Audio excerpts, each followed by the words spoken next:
છોકરા હવે એટલે થોડાક ભલે પીડ્યા, માયા પાસે માયા હારી લાગે આમ. મારા બાપ આ સ્વયંસેવકોને તાળીઓથી વધાવો. હા એટલે બાપુ આવો માહોલ જોઈને એટલે મને એકલા એકલા ક્યારેક એવો વિચાર આવે. એટલે જિગ્નેશભાઈ જે ઓલો જોક્સ કીધો ને એટલે મને યાદ આવ્યું. હા, એક દીકરી હાહરે જાતી હતી. એટલે હાહરે જાય તો રોવે ને, એમ હાહરે જાય દીકરી એટલે રડે ને. આ નહોતી રોતી, બોલો. એ બધા અમે દાંત કાઢતી હતી. તો જ્યારે આમ દાંત કાઢી રોવે, માં રડે, દાદી માં રડે, ભાઈઓ રડે, પપ્પા રડે. આ નહોતી રડતી, જે હાહરે જતી હતી એ નહોતી રડતી, બોલો. એ વરરાજો અને કન્યા બે ગાડીએ પગ્યા, દીકરીને બે. તો વરરાજો બચારો જોવે બે, કોઈ આખું ઘર રડે, આ સામે ઊભી. તો એ વરરાજાએ એની હાળીઓ સામું જોયું, તે બિચારી રડક્યું છું. એ તો ગીત ગાચ્યું છે, આવજો બેન આવજો, કાગળ પત્ર લખજો, ભૂલી નો જાત. વરરાજાએ જોઈતા તો વરરાજાને હજી ગાડીમાં હજી ફેરા પૂરા થઈને જાય છે, ત્યાં તો વરરાજાને ઝોટો માર્યો. તમે બેહો ને ગાડીમાં હું આમ ટગર જોવો છો, માણા ન જોયા કારે. તો ગભદીને ગાડીમાં ગળી ગયો અને દીકરી પાછી ફર્યો.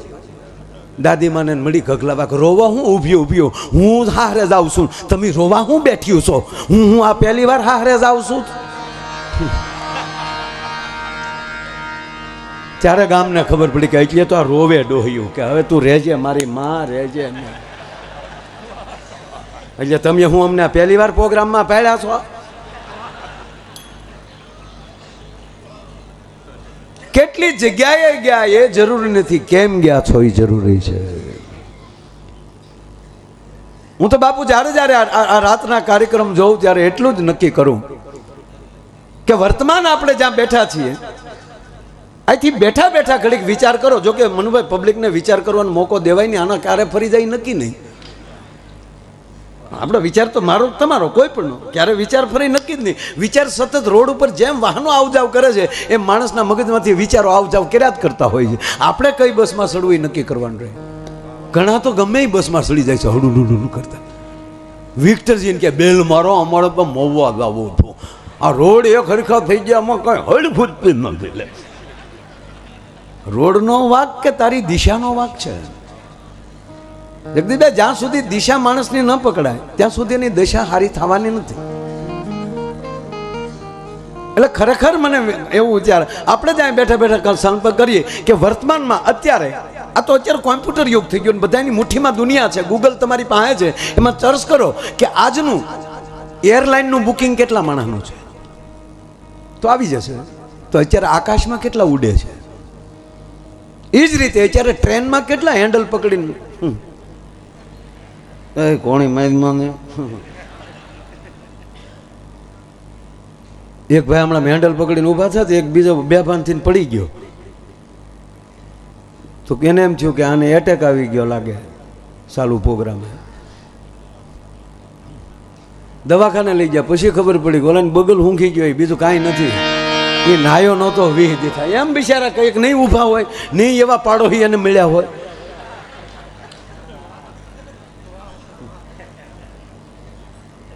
આજની રાતનો પહેલો જોક છે, હાવ ફર્સ્ટ વાર બોલ્યો. એની અત્યારે જ ઉગ્યો પાછું. તમે ચર્ચ કરો, મારું કહેવાનું સારું. એટલું જ માણસ એસટીમાં કેટલા હશે, પોતપોતાના વાહન લઈને રોડે કેટલા હશે, ઘરે કોઈ છે જ નહીં. બાયું બિચારી વાટ જોઈને બેઠી, ક્યારે આવે રોજો. નહીં તમે આ હું ચર્ચ કરું, આમ કેવલ અનકભાઈ આ બિલકુલ જોક્સ નથી, રિયલી વાત કરું છું. અનકભાઈ, રોડે કેટલા અત્યારે ખટારા લઈને કેટલા નીકળ્યા હશે, ટ્રક લઈને કેટલા જતા હશે, પોતપોતાના વાહનો લઈને કેટલા જતા હશે, કોથળીઓ પીને કેટલા રોડ ઉપર પીડ્યા હશે. અરે છોડો, પોતાના સ્નેહીઓના બાવડા પકડીને હોસ્પિટલમાં કેટલું માણા પીડ્યું છે.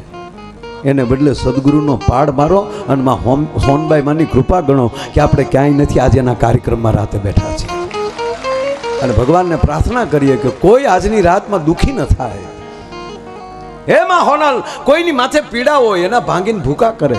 હે સદગુરુ ભગવાન એની પીડાને ભાંગીને પણ અમે તમારી કૃપાથી અમે આનંદ કરીએ છીએ. અમે આવા સરસ કલાકારોને સાંભળી રહ્યા છીએ, આવા મહાપુરુષોની હાજરીમાં બેઠા છીએ. અહીં બમ બાપુ બેઠા દર અમાસે કાર્યક્રમ રાખે છે. બાપુ પાકું પાકું.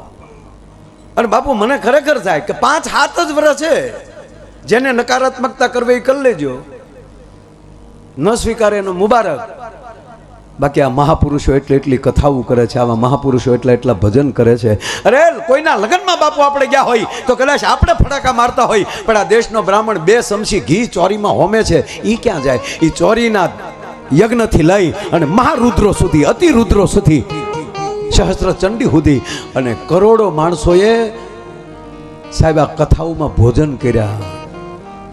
એટલી કથાઓ થાય છે અને કોઈ ગામ બાકી નથી જ્યાં કાંઈ નહીં તો નાનો એવા ભજન થાય છે. આ અને ખાલી કેવલ ને કેવલ ઘરના અખંડ દીવાના, આપણી માઉના થડાના ખાલી અખંડ દીવા, એની જ્યોતની ઓરાઓ ભેગી કરો. વિશ્વમાં કોઈના બાપની તાકાત નથી, ભારત જેટલી એટલી ઓરા ક્યાંય થઈ શકે ભલામણ. એ ઓરા ક્યાં જાય પણ નથી આવતી, એનું કારણ એ છે કે આપણી પાસે થોડીક નકારાત્મકતા છે. નબળું સાંભળવું અથવા તો સારું સાંભળતા હોય એમાંથી નબળું કેટલું લાગે એટલા ટુકડા કરી અને જગતને સામે નકારાત્મકતા ઊભી કરવી, એટલે એ વોરા આવી શકતી નથી. પણ એ બધી વોરા છે એ આ નકારાત્મકતાને ચીરી અને છેલ્લા 5 વર્ષની અંદર એ કંઈક નવી વોરા તરફ જઈ રહ્યું છે. પૂજ્ય બાપુનો સંકેત છે આવો. એને કોઈ રોકી નહીં શકે. આ નરું સત્ય છે.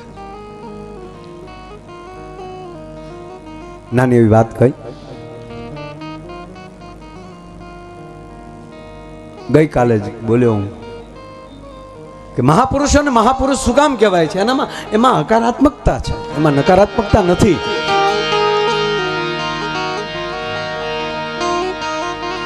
ગાવા ગાવા મારે હોનલ તારા ગીત, એ ગાવા મારે હોનલ તારંગી. તા તો શબ્દના એ સિંબાડા માડે ત્યાં પૂરા થયા. વાત એટલી છે કે એને લાયક બની જશો એટલે ઈ આવશે. પરિસ્થિતિ એવી છે, કમળ ઊભું હોય એના મૂળિયા સુધી એમ કહેવાય કે માસલીઓ આટા મારતી હોય છે, પણ કમળની સુગંધી નથી લઈ શકતા. એ તો બહારનો ભમરો આવીને સુગંધ લઈને વયો જતો હોય છે. એમ આ ભગવતીઓ જ્યારે પ્રગટે છે ને, એ જગતને સુગંધ દેવા માટે આવે છે, જગતનું કલ્યાણ કરવા માટે આવે છે. હરા કડિયા દર બીજે અમીર બાપુ આવે. તમે કલ્પના તો કરો બાપુ, એક હોને માથે 4-5 વર્ષ ગણી ગયો, એટલે એની આગળની જ વાત હશે. અને હરાકડિયા હોનબાઈમાં એ ભગવતી અને ન્યા મઢડાથી અમીર બાપુ આવે. અને એકવાર અમીર બાપુ એમ કે માં થાકી નથી ગયો, પણ થોડીક જવાબદારી આવી છે. અને ત્યારે ઈ હરાકડિયા વાળી હોનબાઈમાં એમ કે અમીર બાપુ તારે હવે ધક્કો ખાવાની જરૂર નથી. હવે બીજને દી તમારી ઘરે દીકરી જન્મ છે, બીજી કોઈ નહીં હોય. અહીંયા મારો દેહનો ત્યાગ થશે અને હું બીજો જન્મ મઢડા તમારા ઘરે હું અવતરું છું. એ બીજને આજે 1 ને 2 વર્ષ થયા છે. આવું વચન સાથે આવીને પધારે એટલે પૂજ્ય મોરારી બાપુ કહે છે કે આ હોનબાઈમાં આભ કપાળી, એટલે જેનું કપાળ જ આભ હોય તો એનું ઓઢણું કેવડું હોય. અને હા મેં તુલસીદાસજી લખે નમામી સમીશાન નિર્વાણ રૂપમ વિભુ વ્યાપકમ બ્રહ્મ વેદ સ્વરૂપમ. ત્યાં મહાદેવનું વર્ણન કરે, અહીંયા કવિ કાગ બાપુ માં હોનબાઈમાંનું વર્ણન કરે. એને આભ કપાળી કહે.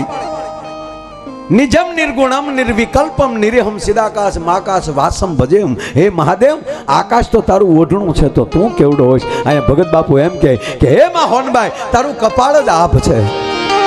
અને કોઈ કવિ વળી એમ કે તારું કંકુ કપાળનું ખરેતા હુરજ ઉગે. તો તારા ભાલમાં કેટલાક સૂરજ બેઠા હશે. મૂળ વાત એટલી છે કે આપણામાં સ્વીકારવાનો ભાવ કેટલો છે એના ઉપર આધાર.